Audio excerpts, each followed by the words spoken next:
aquí en Paseo de Montejo con Radio C. Para los que nos están escuchando en Spotify no van a entender nada, así que vengan a YouTube. el tema de hoy es el porfiriato.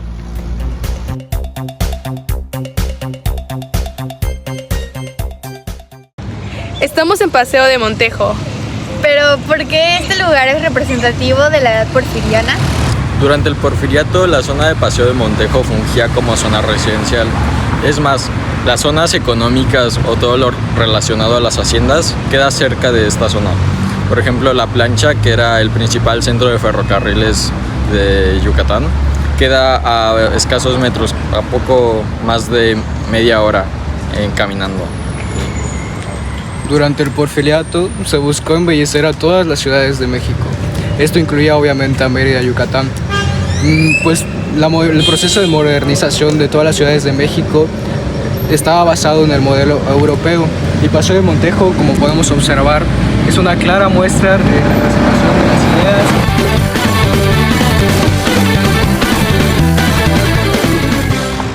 Hola chicos, ahorita estamos en la Casa Quinta Montes Molina. Y entramos a pasar por acá a ver qué tantas cosas hay. Y pues sí, vamos a Y es ver. una casa muy representativa de la época del porfiriato y ahorita vamos a contar el porqué. Esta casa refleja toda la riqueza de las familias enequeneras y su deseo de mostrar todos los bienes obtenidos en el porfiriato. Además, la Casa Quinta Montes Molina sigue el estilo Beaux Art, un estilo clásico de las ciudades francesas e italianas y que fue prácticamente una característica importante del porfiriato.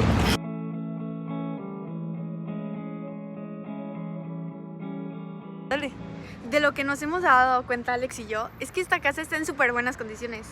Esta casa hoy en día sirve como museo para mostrar cómo vivían las personas en el porfiriato. Podemos ver que pues su nivel de calidad pues era muy bueno porque pues hoy en día todavía se preserva.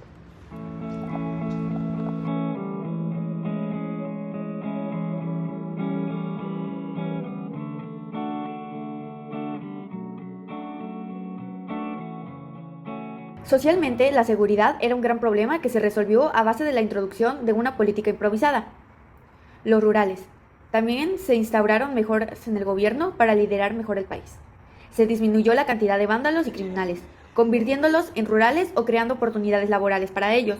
Se empezaron a traer nuevos avances como el uso de la energía eléctrica o el ferrocarril, pero con el fin de apoyar la seguridad y economía de las áreas más marginadas. Todos estos avances existentes en el país vinieron por parte de Díaz, inversión extranjera y un fenómeno global que estaba dando, la revolución industrial. Pero es aquí que llega el fin del gobierno de Díaz. Su periodo de gobierno había acabado y claramente no se iba a reelegir. Es así que entró a presidir Manuel González, pero este tuvo repercusiones. La gente se encontró en disgusto con el poder ejercido por el presidente y empezó un sentimiento de nostalgia por Porfirio. Él claramente no iba a dejar pasar la oportunidad de volver, por lo que se reeligió y el pueblo votó por él en el año 1880. El monumento que tengo atrás de mí pertenece a Justo Sierra, un reconocido político intelectual que destacó bastante en la época del porfiriato. Como podemos ver en la estructura, tiene una influencia del porfiriato que viene principalmente de las ciudades europeas, más precisamente Francia. Esta época era resultante del neoclasicismo. Entonces podemos ver detalles como el tipo de piedras que se usan o los detalles, por ejemplo, en la parte de abajo de las locas.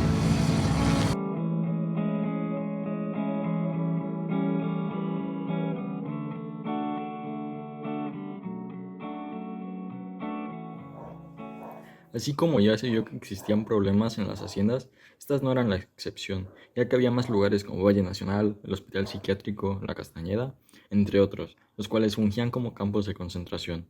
Esto sin contar las represiones que se les hicieron a las sociedades indígenas, como los yaquis o toda la parte del despojo de tierras a gente analfabeta y marginada. Todo esto sumado a la desigualdad social y los problemas diplomáticos que empezaron a surgir con los Estados Unidos, llevó a la dictadura a un punto de quiebre.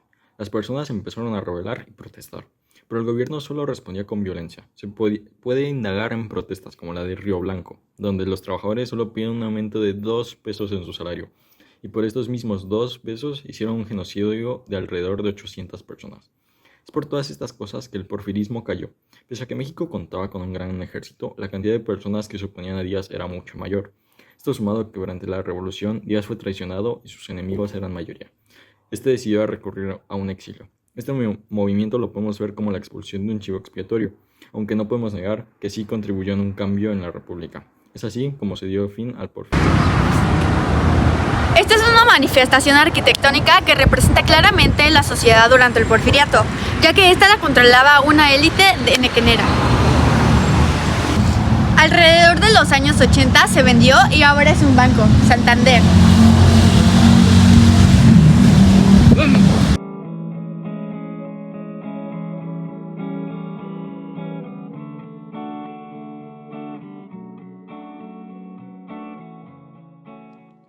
El porfiriato es un periodo en la historia de México que tuvo mucho impacto en casi todos los aspectos de la nación.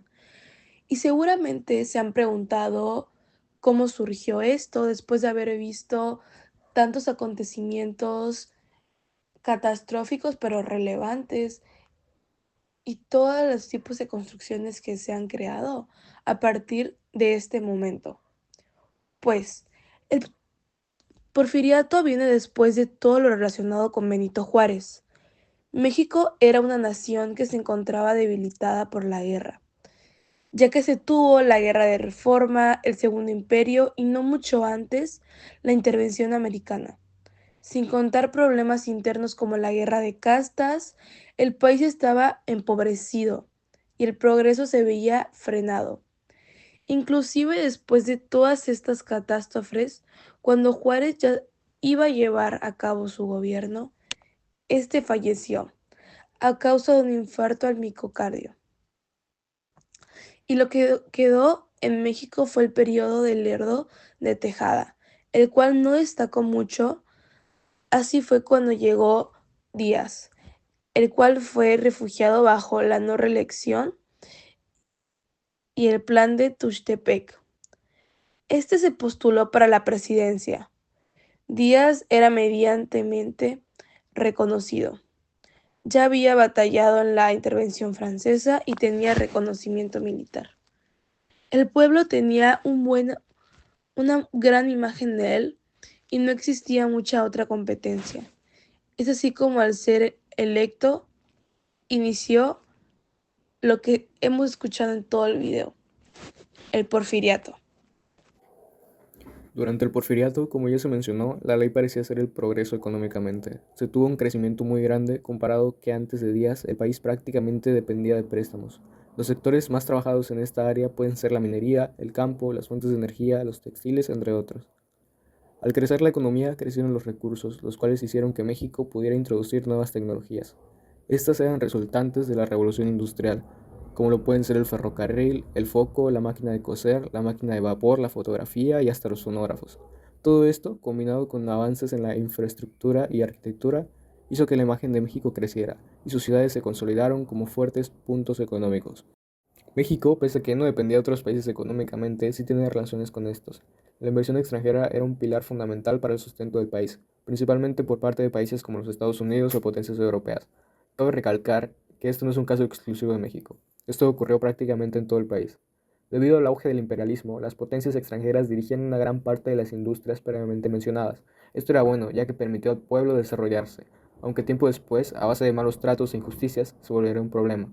En México existía una oligarquía. Se contaban con muchas herramientas como telégrafos, ferrocarriles o sistemas de correos para dirigir empresas. Pero esto solo lo podían hacer las personas más ricas, y para volverte una persona exitosa era casi imposible a no ser de que provinieras de una familia privilegiada. Es más, casi ningún avance de la época pudo ser usado por la mayoría de los mexicanos. Estos estaban limitados a la misma clase alta del país. Las personas pobres o de zonas marginadas no tenían casi ningún derecho, eran mal pagados, explotados y a muchos se les quitaron sus tierras o propiedades. También es importante mencionar que muchos avances o innovaciones tenían únicamente el propósito de impulsar la economía, como el ferrocarril, el cual tenía rutas que iban únicamente a minas y fábricas, hacia los puertos o Estados Unidos. Muchas gracias por vernos, por suscribirse y denle mucho apoyo si quieren ver más vlogs como este.